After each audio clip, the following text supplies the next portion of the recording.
Are you looking for a way to advertise your business, offer discounts to your customers, and help veterans at the same time? Then citybyhero.com is the answer. It's your shop local program helping you while providing jobs and funds for veterans. It's simple to sign up, easy for your clients to find your business and your offers, and there are many plans to choose from that fit your budget and your needs. Go to citybyhero.com and sign up today, and we'll make a donation for you to a veterans organization. citybyhero.com.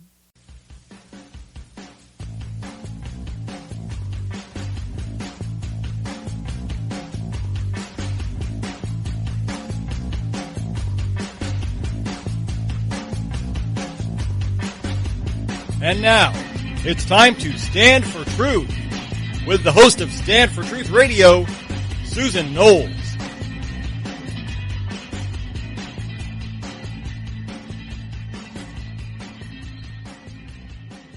And welcome to the program, everyone. I am your host, Susan Knowles. Please check out my website at susanknowles.com. And don't forget to follow Stand for Truth Radio and a segment I also do called Knowles on the News. Just go to Spreaker.com or download the Spreaker app to your phone and type in Susan Knowles or Stand for Truth Radio. Follow us there, and you can get all the updates as they happen. Please also like my Facebook page at Susan Knowles _Stand for Truth Radio. And finally, you can follow me at Susan Knowles on Twitter. Now, I'm doing a little something different this week. This is the week of Thanksgiving. And I didn't want to have a guest on today because I just wanted to give all the guests a week off. You know, everybody needs to have some time off. They need to be able to spend it with family and not worry about giving interviews or coming on a show. And I know a lot of people are traveling this week. And I also wanted to just have an opportunity to kind of talk to you as I do on my other show, on my other segment I do for Stand for Truth Radio, which is Knowles on the News.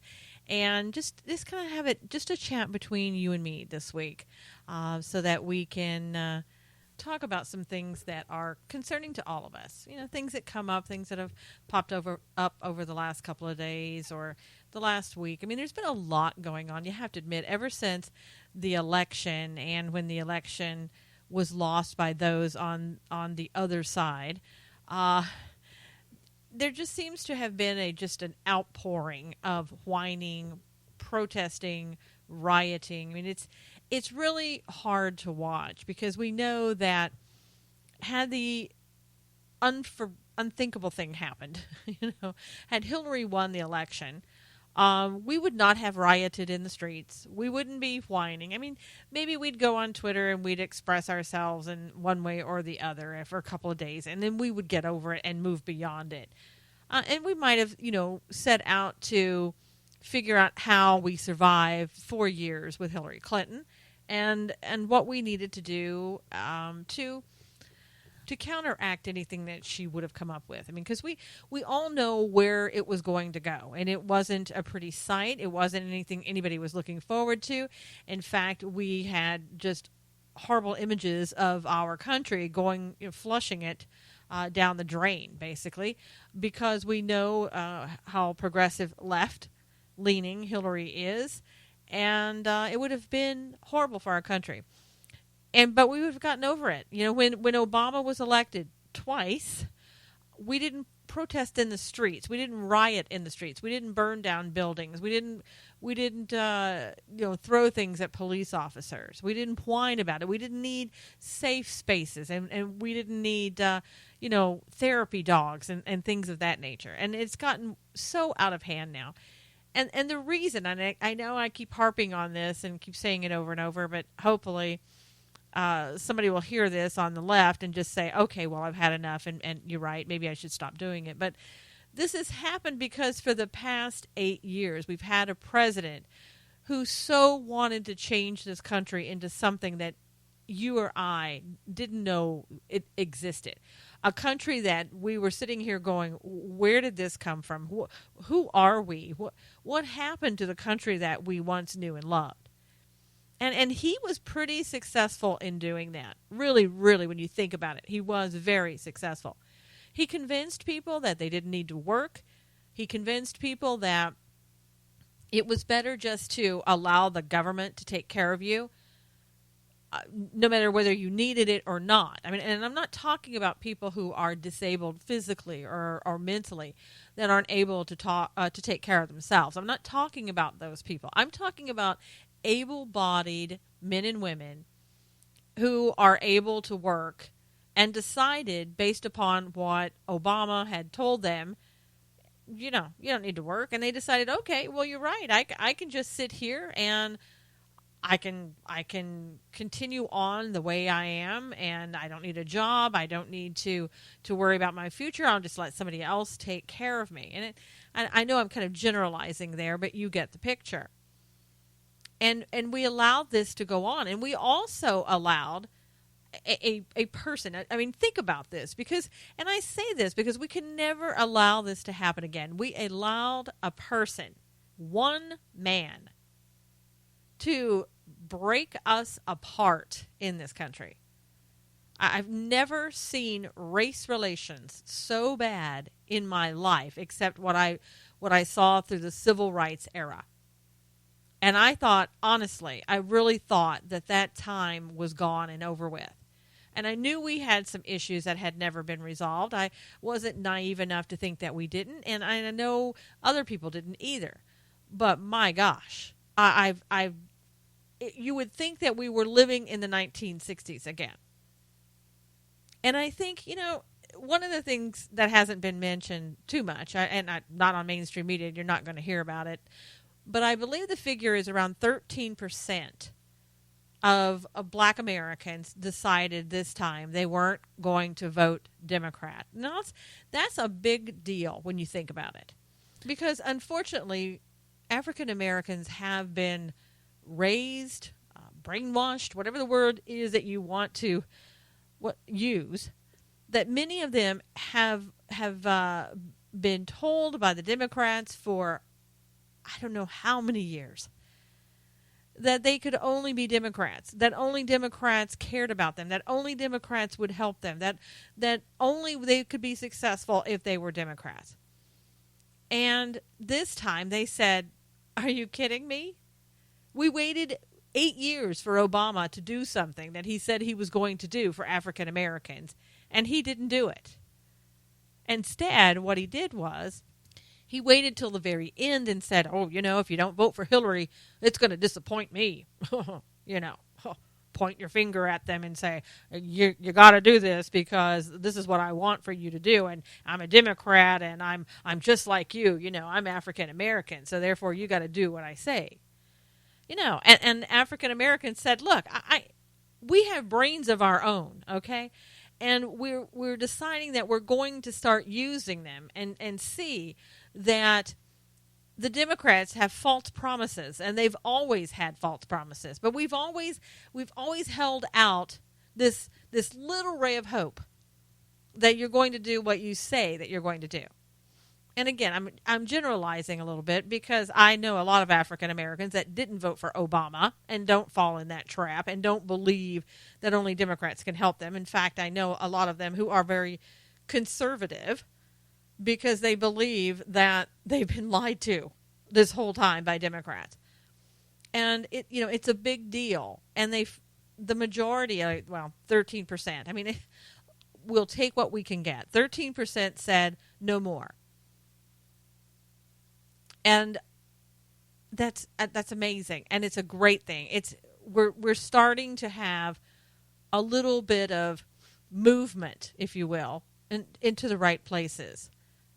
And I think, when you look at it as well, Hispanics also said, I'm not falling for this trick anymore. I've seen again how the Democrats said that they were going to do something and they never did, and we're not going to do it. And I hear people also bragging, we look at this, we got the popular vote and this, that, and the other.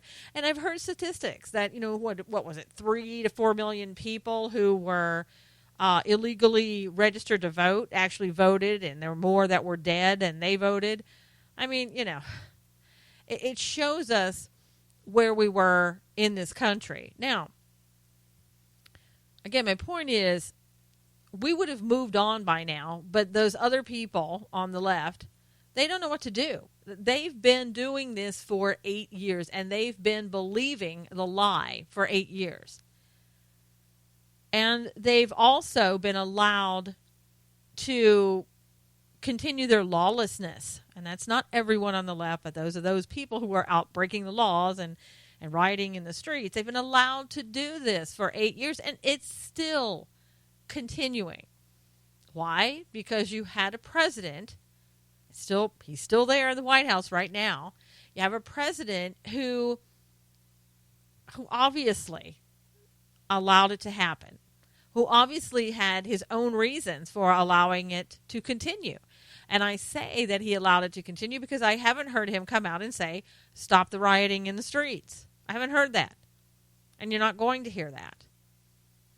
So, we have to we don't have to accept what the people are doing out in the streets, and we don't have to give, them excuses or anything else. But we have to just say, well, this is why it's happening. We can see, although that what they're doing is illegal and it's unreasonable, we can see why it's happening. And it's going to take some time, because 8 years is a long time. And a lot of the young people, they've not known anything else but a president, Obama, who told them that it was okay to do what they were doing out in the streets. So we need to give them a little time, not a little time to break the law, but a little time to adjust to the fact that things are changing. There's a new sheriff in town. And you may not want to abide by the law because you never have had to, but that's not going to be the case in the future. And you have to kind of step back a little bit and realize that America is going to be transformed back into the America of lawfulness. And again, Trump is going to, President-elect Trump is going to have his hands full. He really will, because the pushback is going to be so severe. Because, again, if you've been given everything that you wanted, you've been allowed to do anything that you've wanted, it's going to take time to reverse that behavior. But I'll tell you something.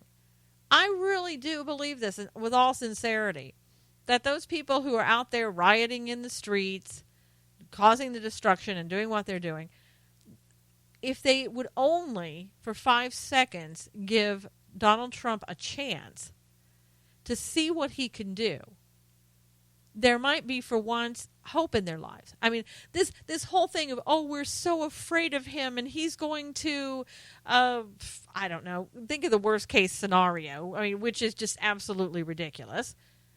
He's going to make gay people, not allow people who are gay to be, they have to be heterosexual now. Whatever crazy thing that you can come up with, that's what's, I think the left really thinks is going to happen.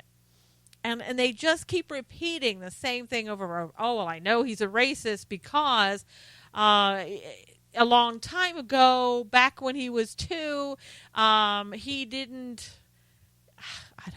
I can't even think of something so stupid that they're talking about that would make any sense. But you get the point. I digress a little bit.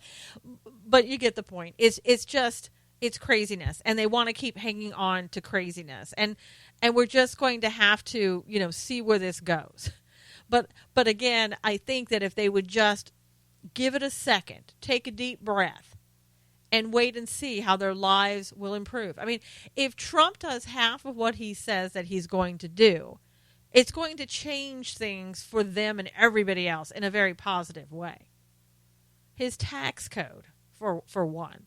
I mean, can you imagine if you have a simplified tax code and it has a limit and it's just going to be easier to do everything? And I can't even imagine what that's like. I mean, it's so complicated to do your taxes now. Everybody hates it. They don't even look forward to it ever for any reasons. Even if they're getting money back, it's like, oh my God, I have to do X, Y, and Z and 1, 2, 3 through A and to Z before I can even sign it and send it off.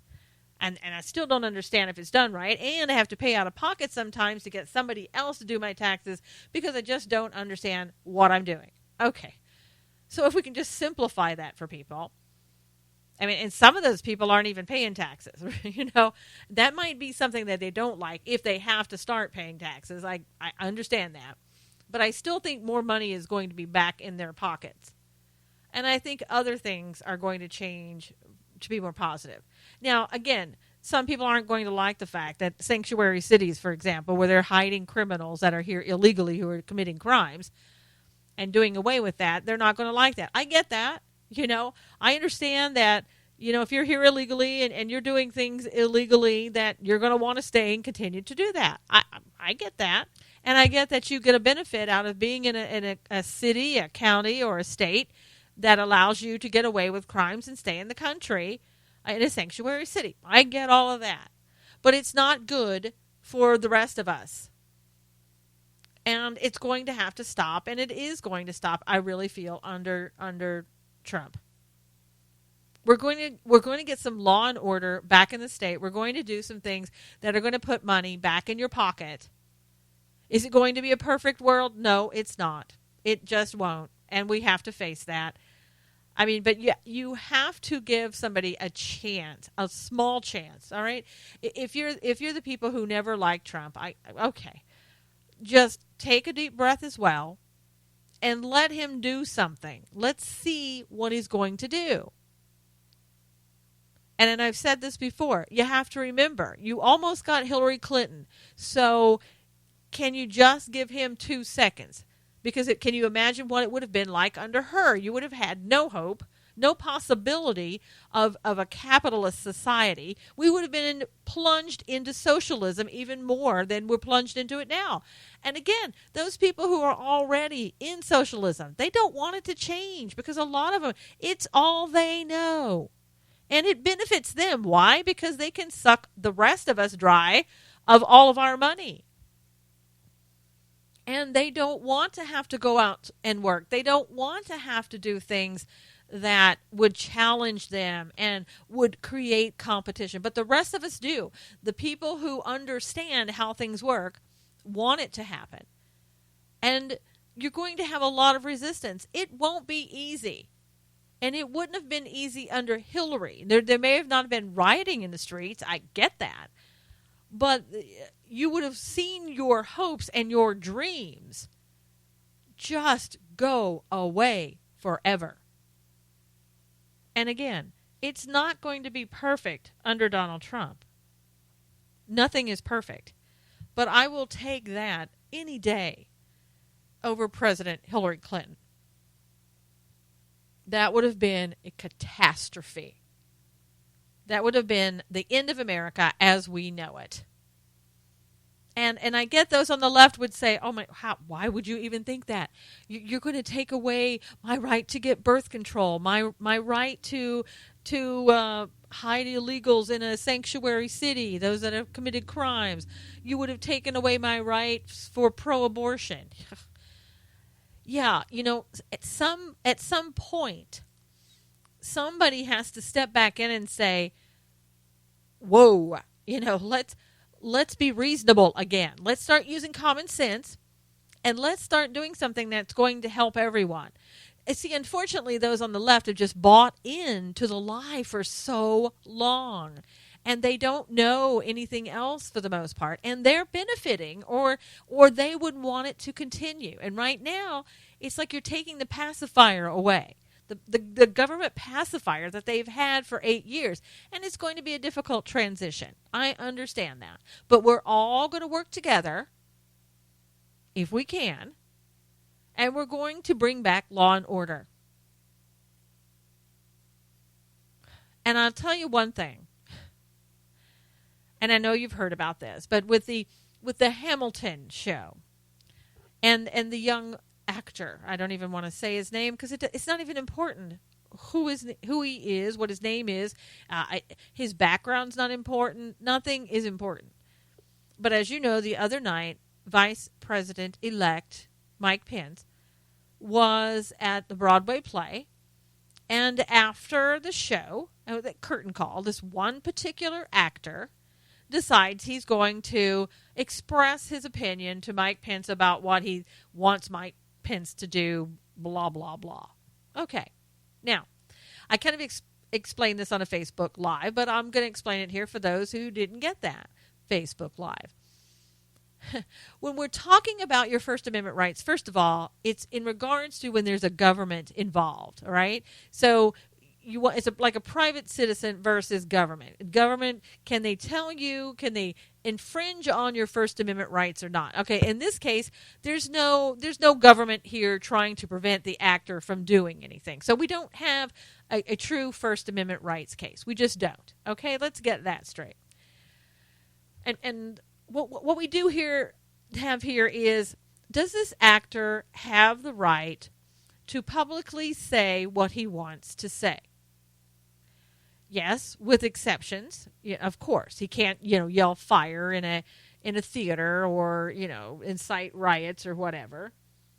But yeah, he can stand up and say anything he wants to. But here's the problem. Should he have? And my answer is no. There's no difference in what he did than what Colin Kaepernick did.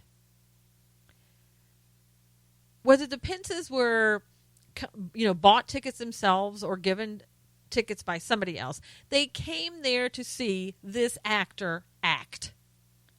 They came to see a play. That's it. They did not come for the lecture at the end. And I had somebody say to me, well, a lecture, you said lecture, that's, come on now, that's kind of over the top calling it a lecture. And my response is, no, it's not. A lecture isn't in regards to the length of time something is. A lecture is when you're lecturing someone to try to tell them what they should or shouldn't do. And I think it was great of Mr. Pence to stand there and listen. I think he should have. As a government official, he should have stood there just like he did, listened, not say anything, give the guy a chance to say whatever he wants to say, because, Mike Pence is going to be working for this young man. And I think Mike Pence knew that. So he's listening to him, just like he should if it's you or me. Because, again, we are the public. We are the boss of Donald Trump and Mike Pence. We are. We haven't been that way in the Obama administration for the past 8 years, but we need to get back to the point where we, the people, are the ones that are over the government, not the other way around. So he did the right thing in listening to this young man. Now, here's what should happen to this young man. He's on the employer's property. He came there and he was hired to be an actor, and he stepped outside of that role and voiced his public opinion on the dime and the time of the people who bought the tickets and his employer. And if his employer was okay with it and the public is okay with it, no problem. If his employer's not okay with it, then he should be reprimanded or fired. And if the public isn't happy with it, they can boycott. And I've had people say to me, well, that's just crazy because there's a line of 18 months long for people to want to get in. Okay. Well, then perhaps those people who are ticket holders who had to sit there and listen to that could ask for their money back. Perhaps those people who are sitting in line with tickets for the last 18 months, I've just got to see this play, could say, you know what, I'm going to go and I don't want to see this play anymore. I want my money back. I'm going to turn in these tickets. I don't want to see it. Now, there are other people who said, oh, gosh, this isn't a big deal. You make it a big deal out of nothing. Let's just move on. This guy was just, talking and now it's over. No, it is a big deal because this has gone on for 8 years. And as I said, there's no difference between what Colin Kaepernick did by taking a knee and what this guy did. One was at the beginning and one was at the end. That's it. Okay? But there's absolutely no difference. And I'm sick and tired of people who, just like those people who come into the restaurant, excuse me, everyone, we have your attention. I'm in here to talk to you and talk down to you about white privilege or whatever else it is. You have no right to come into the restaurant and speak like that when I'm there in the restaurant to eat. I'm not there to listen to your lecture or to have you talk down to me or whatever the case may be. Those people need to be escorted out.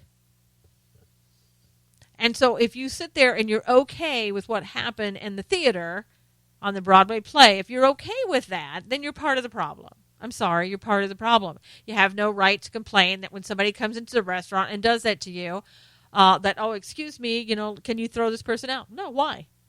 If you have a right, if you're sitting there saying, well, gosh, that's a free speech right, First Amendment right to stand up there and say whatever you want on the stage, okay, well then anybody has a First Amendment right to say whatever they want in a restaurant, whether it disturbs you or not, whether it bothers your food eating time or your family time, then there's no difference.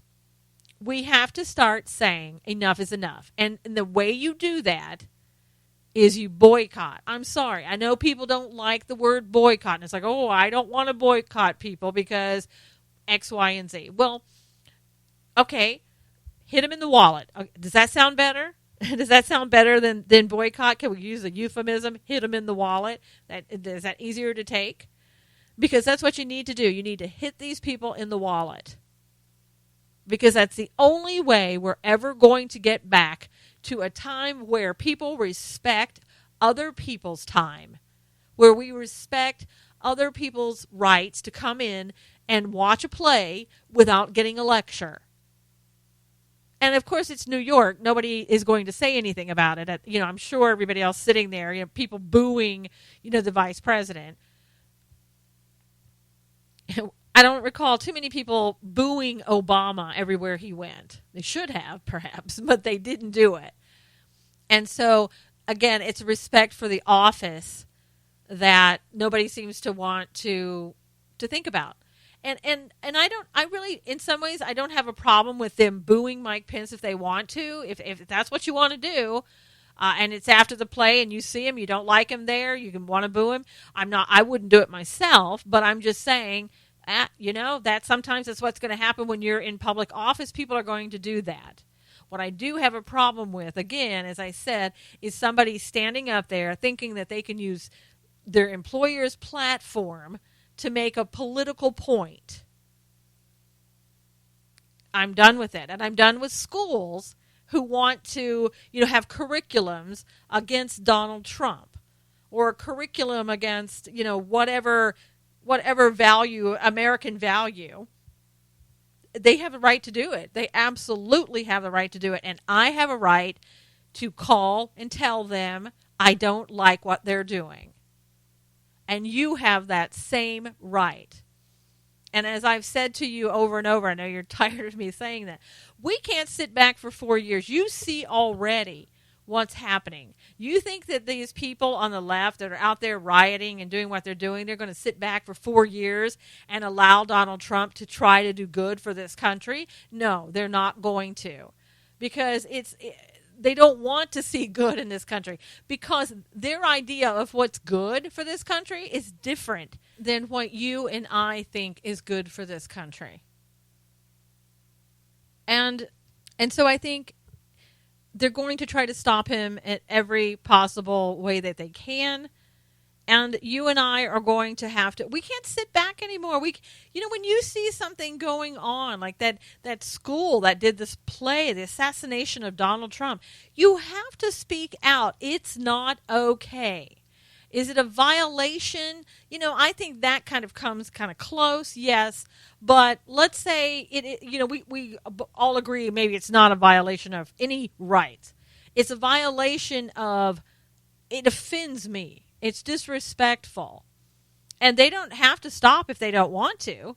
But I certainly am going to call them and voice my opinion about what I think they're doing and what it looks like. And for some people, for example, in the schools, there's a no tolerance level in most schools, especially in California. You're doing something like a assassinate Donald Trump play, and I'm sorry, that falls under your zero tolerance. If you take a Pop-Tart and you can make it look like a gun and you get expelled for that, and you're not going to expel or suspend or whatever somebody who does that type of thing, an assassination play of Donald Trump, give me a break. No, I'm tired of the double standards. The double standard is the progressive left. They can do and have whatever they want, but the people on the right better sit down and shut up. Well, people on the right, get up. Don't shut up. Because you're going to lose everything that we have worked for if you continue to sit down and shut up. You see how close we came to losing everything. And you can no longer sit silently and wait for somebody else to do it. You can't. And I think there are a lot of people who have been doing that lately. They're fed up with it. I mean, look at the guy who the CEO and president of Packet Sled in San Diego. You know, that guy now is coming out. I mean, because everybody said, you know what? We're not going to sit down for this. You know, he got a visit by the Secret Service, and people were tweeting him and telling him what he was doing was wrong. And I imagine people were calling the company because he said he wanted to kill President-elect with a sniper rifle, for God's sakes. Now, he's blaming it on now, oh, well, I was drinking. Oh, come on. Then you shouldn't drink. If that's what you do when you're drinking, then you shouldn't drink. Because anybody with any wherewithal at all knows that you can't threaten someone's life, the president or anybody else's life. You can't do that. And you can't tell me he didn't know that. And now he's like, oh, well, I'm really, really, really, really sorry. Okay, well, yeah, I'm really, really, really sorry that you had to lose your business over that because you should have known better. And again, it's because we have had 8 years of lawlessness where we just did whatever. Not you and me, but those on the left. They did whatever, and they thought they could say whatever, and they still think they can do that. And again, it's going to be a big surprise. And you know, sadly, there was just recently another shooting and murdering of a police officer. I don't know if you heard about this, but there was I believe he was 50 years old, a 20-year veteran of the police department in San Antonio, Texas. And apparently he had pulled over a car and was sitting in his car writing a ticket, doing his job as he had done for 20 years. And he was sitting there writing a ticket. This car pulls up behind him. A person, I don't know if it was a guy or a woman. I'm assuming it was a guy because I haven't heard anybody come out and say it was a woman, you know. And typically that would be unusual from what has happened in the past. Came up, shot him, and he was shot in the head, police officer, and he died. And the guy sped away, guy, woman, whomever. And they have a photo of the car, and they've put that out for people to see that and hopefully bring this person in. I mean, you talk about a cold, calculated murder. I don't know if this person knew the police officer, knew his routine, whether he'd been following him around during the day. I have no idea what the reason was for that. But we see more and more police officers are just targeted each and every day because the lie has been around for 8 years that police officers just absolutely hate everybody else. And it's not true. And these things are very serious. And it's put our police officers absolutely in harm's way. And that's something that I know that President-elect Trump is going to work hard to change all of that. And if he doesn't, if he allows this to continue, if he doesn't come out when things, hopefully that never happens again, but we all know it's unfortunately going to. But if he doesn't come out and he doesn't say something and tell people not to do that or what he's going to do in response, then we need to hold him accountable just like we would anyone else. But this stuff has got to stop. I mean, it really does have to stop. And the unfortunate thing was that there was another police officer that was shot as well during a traffic stop, same day.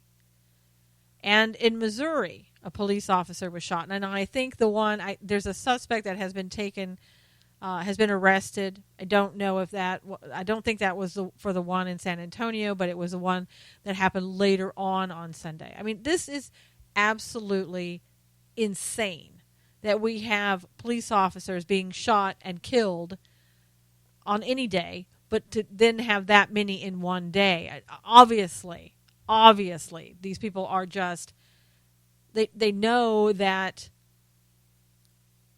not that it's okay, not that it's condoned, but they know that other people are doing it and they're just joining in, I suppose. I mean, I don't know. I can't run that through my head and make any sense out of it, because it doesn't make any sense. Anytime somebody's doing something that's just that insane, you can't make sense of that. But obviously, this is just a continuation, because this has been going on for how long now? It's kind of like a vendetta. Like, oh, well, you did it to us, we'll do it to you. And it's condoned in that regard with those people who are committing these type of crimes. It's insanity. And again, I think that when we start to enforce the law again, and we get back to a point where we know that we have to obey the law, I mean, well, what a novel concept here, that things will start to change. But perhaps we need to watch out for the police officers as well. We need to report things. We need to kind of watch over them. I know other groups do. You don't interfere with them, of course, but, you watch out for their safety. I mean, I think we're going to have to start doing that. I mean, I'm not saying that we need to be police officers and take on different jobs and different roles, but I think we need to look out for each other. I think we need to look out for our men and women in blue as best as we can. We certainly need to pray for them and pray for each other. Pray for this country. We're not out of the woods. We really aren't. There's so much that is still needing to be done. And I can't wait for January the 20th. It can't come soon enough. I mean, I hate to make like you don't want to wish time away. But in this case, I mean, it's been 8 years of nothing but trouble, nothing but transformation in a negative way. And 8 years of running this country into the ground, and 8 years of chaos and having us turn against each other. Gosh, I mean, it's pathetic. And we just need to move on and really do some serious work here and getting our country back together. And I've heard people also saying too, that we need to get this country back, and the way to do that is not to help other countries. So we need to take care of our own first. And in some respects, I'm really in agreement with that. I really am. And that's something that we should have done for a very long time, and we haven't. But there are certain cases that you look at it and you're just like, wow, it's hard to not get involved. It's hard not to want to help. One of the situations that I'm thinking of in particular, I've been watching lately some periscopes that have come out of Aleppo. And gosh, I mean, all I have to say is it's really easy when you're not there or you don't see it on the news. I mean, have you noticed we're not hearing about what's going on in Aleppo in the news? It's as if nothing is happening. And when you look at these periscopes and you see, I mean, my gosh, there's one of this woman and her daughter, and they pan around, and the city is nothing but rubble. The buildings have fallen. There's just, I mean, as far as you can see, destruction. And you can hear planes overhead. You can hear shooting. And these people they're trying to survive. I mean, it's incredible. And there was another one that I watched recently, and this young man, and he's married, he has children, and he's in Aleppo, and he was talking about how horrible it is. He's lost weight. The The city, again, he's talking about had been destroyed. He's worried because he knows that Russia and Iran have encircled the city, and he doesn't know what's going to happen. And they're running out of food. And the other person was talking about she and her family are running out of food, and they're spending a lot of their time in the basement, for obvious reasons. And there's no way to get food to them. And the question is, what should we do, if anything, in the United States?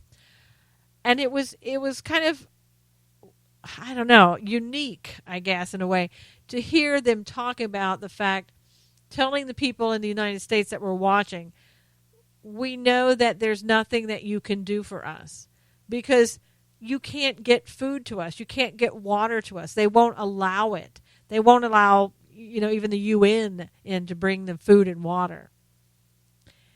And it reminded me, I don't, again, you're watching this, you don't know how much you're watching is true. I'm not saying it's all true or accurate. It's, several, just different people, their opinions. You don't know if you're looking at ISIS, on Periscope. I highly doubt it. But these people are hurting and they're starving. And it seems like this is what happens when, even ISIS was doing that to people. They were capturing them, if you will, in a city, and they couldn't leave the city. And so they're just sitting there needing to be rescued.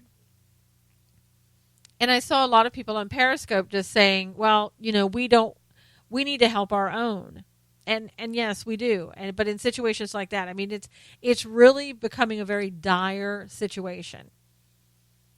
And I think we've gotten ourselves into too many countries. We should never have done a lot of what we've done. But I think that now that we're there, it's hard to say, oh well, got to go by. We did that and we watched places that we had gone into and conquered, if you will, for the people who live there and turned it over to them. And once we left, it fell again and we had to go back in. And there are more lives, American lives, that were killed because of the fact that we had an inept president who left too soon and broadcasted everything that he was going to do. But when you're watching these people over there, how long have we been in Syria? Come on. Oh, and we're there under the, we're getting rid of ISIS. Okay, when? How many hundreds of years is it going to be before we get rid of ISIS? And now we have Iran and Russia over there, and it appears, and this has been talked about in other articles and all that, it appears that they're just going in and they're decimating Aleppo. And they're going to seize Aleppo. When you look at that, there's nothing else that can happen. And the young man who was sitting there going, I don't know what's going to happen when they come in. I don't know what's going to happen to me. Think about it. Put yourself in his shoes. You're sitting there. You're surrounded by the enemy who is bombing your city, killing probably innocent lives, I'm sure. Those people in the hospital and on and on. And I don't know if Russia's saying, well, we're doing this because we're getting rid of ISIS. I don't know. I don't even know if ISIS is even in Aleppo. But my point is, what a horrible, horrible situation. And right now, I would say those people are really, they're not going to get any help from us because we're not even hearing anything on the news. Obama's allowing Russia to do whatever they want to do over there. I don't even think that Russia would care what we think under Obama. And I think that the only help that these people may get is after January 20th, maybe, when Donald Trump comes in as president. And I don't know what his plans would be, Donald Trump. I have no idea what his plans would be as far as Aleppo is concerned. But those people don't have until January 20th. They'll be dead. They'll either be captured or dead. And I don't know what is going to happen when Iran comes in there. and Russia. I don't know what they will do with the people living in Aleppo. I don't know if they'll just say, have a nice day, don't mind us, or they will, who knows? I don't know. I feel bad for the lives, the young children that are there. That this is not their war; they didn't start it, and I feel sorry that they are suffering. And the man who was talking on the Periscope is basically saying that he believes that World War III has already started. Again, very dire situation that couldn't have been helped out by what we did over there in Syria. I'm not blaming it. It's not our fault. We're not the ones that's bombing Aleppo. I'm just saying the whole situation, it seemingly has just gone as far down into the pit as it can go, with no hope for those people that are over there. I guess my thing is I just can't even imagine having to exist in a world like that, knowing that there is no one coming. Kind of like Benghazi, when the men were on the rooftop and all that trying to protect it, and maybe they thought somebody was coming for a short period of time, and then they realized, no, nobody's coming, and they knew they were going to die there. And it's kind of like what these people are feeling seemingly over there in Aleppo, the ones that I've seen on Periscope. This dire situation where there's no hope. So I would say pray fervently for those people over there in Aleppo. They need our prayers, because right now God is the only one that's going to save them. And I know a lot of them are not Christian. I don't know if anybody in Aleppo is Christian, but it doesn't matter. We need to pray for their souls and pray that they would find God, and pray that they will survive. I do think, again, I think our country, we've got a lot to do, but we're finally starting to move in a general direction that seems so much more positive than what we've been in. And I think that we need to continue praying for this country, that we do the right thing, that we don't forget that what almost happened to us and what could still happen to us if we don't continue to be vigilant, if we don't continue to speak out. It's so important for us not to just fall back into this rut where we were, and think now that Donald Trump is in, everything is going to be okay. Again, you can't put your faith and your trust in any one man or in any government. It's not what the founding fathers wanted us to do, and we can't go back into that trap again. I feel like, again, that Donald Trump is making a positive step in doing what he's doing. And again, I know some people don't like the choices that he's made and who he's picked. I get all of that. But as I said, no one is perfect. And a lot of these people, while they may be establishment, you don't know how many people who are going to be working with those establishment people that are outsiders coming in.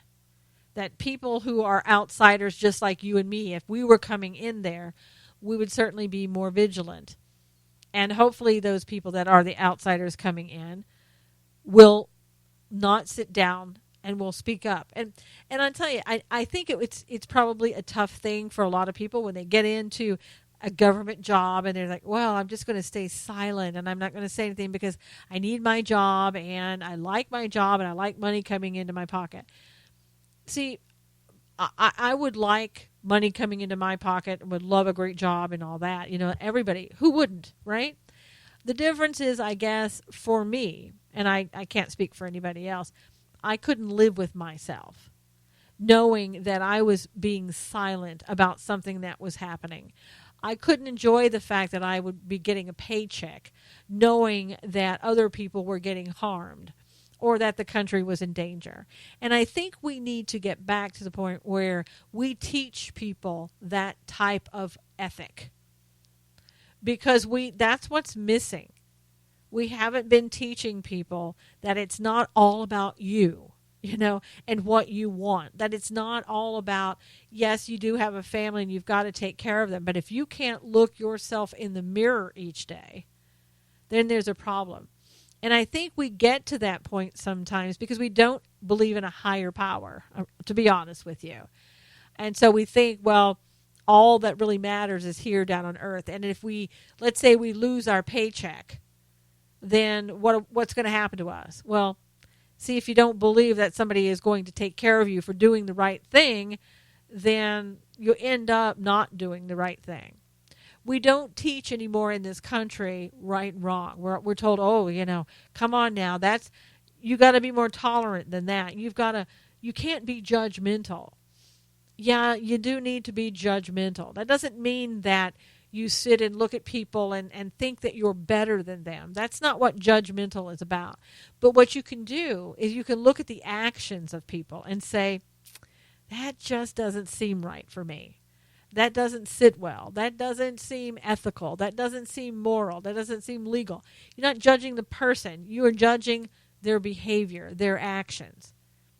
And I think that when we started allowing people to tell us that you're not supposed to be judgmental, you're supposed to tolerate, be tolerant and all that, that's when we forgot the common sense things of we're not judging the person. We're judging what their behavior is. It's like looking at a criminal. I don't know about that person, but I certainly know that their actions are not something that A, I would want to do or would do, or B, that that I should just go, oh well, it's okay, I'll just tolerate that, turn my back on it. No. It's common sense to know. But again, if you're not teaching your children to be able to judge someone's behavior and to tell whether or not that's right for them or right for anybody else, then they're always just going to allow to happen whatever you want to do, just go ahead.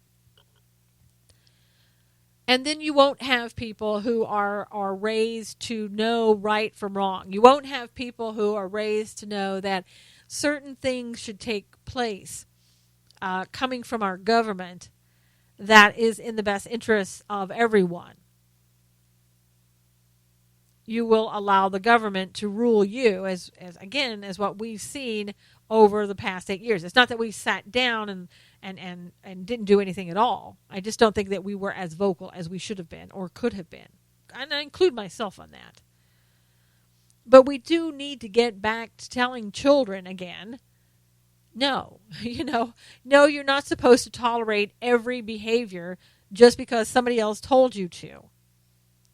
When you see something that doesn't look right, when you see what somebody is doing that is wrong, you need to tell somebody else, whether it's an adult, if you're a child, and if you're an adult yourself, then you need to say, no, I can't be a part of this. Because that's the only way we're going to get things back to the way that they need to be. You know that. Deep down, you know that.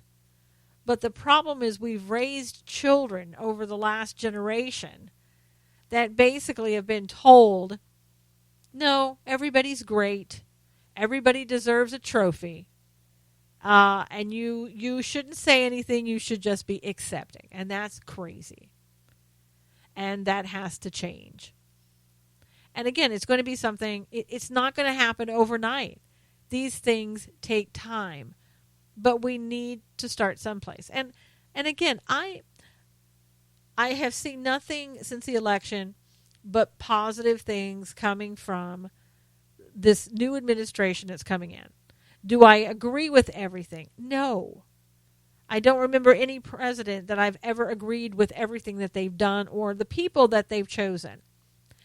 But I feel for the first time that this country is starting to move again, is starting to look at things seriously. I'm excited. I mean, if they can repeal Obamacare and they really do what they say they're going to, I think that's going to be a big test right there. Are you really going to do what you say you're going to do with Obamacare? And I know that Donald Trump has said, for certain people, they're going to have to leave something in place. I get that. And a lot of people say, well, but that's not, how our Constitution works, and that's socialism. Yes, unfortunately, I think that there's going to be an aspect of it that's left behind that's going to be a little bit like that. Because they want to make sure that everybody is covered, and the pre-existing condition, that is something that is a huge problem. Do I think that could be handled in the private industry? I do. And I think that the government needs to, once they repeal Obamacare, they need to turn things back over to the states and to the private companies and get out of that business. They can oversee it if there are problems that arise, but I'm sick and tired of the huge government. And I don't know what Trump's going to try to do, if he's going to try to grow the government or not. I don't get that impression, but we shall see. And again, if it starts in doing things that are going the wrong way, then we need to say something. But I think that's a good start. I think it's a great start that he's gotten rid of, the what they have to sign now about the lobbyists. I think that's great. Lobbyists aren't going to like it. They're going to be out of business, or at least they're going to be doing a lot less business. And I'm glad to hear that. Those are positive steps that needed to be taken, and they were taken right away. Right now, it's just, on paper because he's not in office. But let's see where it goes. And let's pray for this president. Maybe some of you didn't want him to be president and you fought against it, but he is going to be our president, and we really need to pray for our president. I don't pray for presidents who do evil. I don't pray for their evil behaviors. I pray for them to change. And I'm not talking about Donald Trump. I'm talking about other administration. As far as Donald Trump goes, he is a human being. He's got faults, and he needs prayer for that, just as you and I do. And I think, again, we just have an opportunity here to make this country, as Donald Trump says, make this country great again. Make America great again. We have an opportunity in our own lives and overall for everyone else. If we could just get back to having jobs again, get back to money coming in instead of money going out of our pockets, to get back to lawfulness instead of lawlessness, to get things back on the right track, you would see an improvement in a lot of different areas. But again, our work is going to be cut out for us. It's no time to sit down. It's no time to, when you think something is so small as the actor, and it's not important enough for me to do anything about. That's when you need to stop yourself and say, it's the little things like that turn into bigger things. And as what we've seen grow like that over the past 8 years, and people feeling comfortable to continue to do that needs to stop. We need to put an end to all of this, people feeling like they can do whatever they want to do on your own time and your own dime is what I say. Not mine. Not my time, not my dime. So I hope that you will join in with me in helping me and others who are trying to move this country in a positive way, because I know that you are. And all of us working together is what is going to be the solution. It's not about one person. It's about all of us working together. Individually, yes, we can make monumental leaps and bounds towards what we should do and great things. But working together is where, it's where the beauty happens, right? It's where things really take place. It's where we really grow stronger. And we need to do that. Pray for those people on the left that they will somehow figure out that this country's moving in a positive way. They've never seen it. They haven't seen it, a lot of them, and those that did see it for the past 8 years, they forgot about it, and the other ones, they never knew what positive was in the first place, okay? But let's pray for them that they figure it out, that they come along with us and they work with us. And if they choose not to, hey, you know what? We just keep going, because we want this country to succeed, and we want everyone who wants to succeed, we want them to succeed as well. That's who we are, that's who we've always been, and that's who we will always be. We're the ones that are strong in this country, and we've kept this country strong, and we're going to make it stronger by working together. And that's all there is to it. That's what we need to do, and you and I are going to be the ones leading the way. I thank you so much for being here. I want you to have a great Thanksgiving. We have a lot to be thankful for. Until next time, God bless you. Take care of yourself. See you again soon.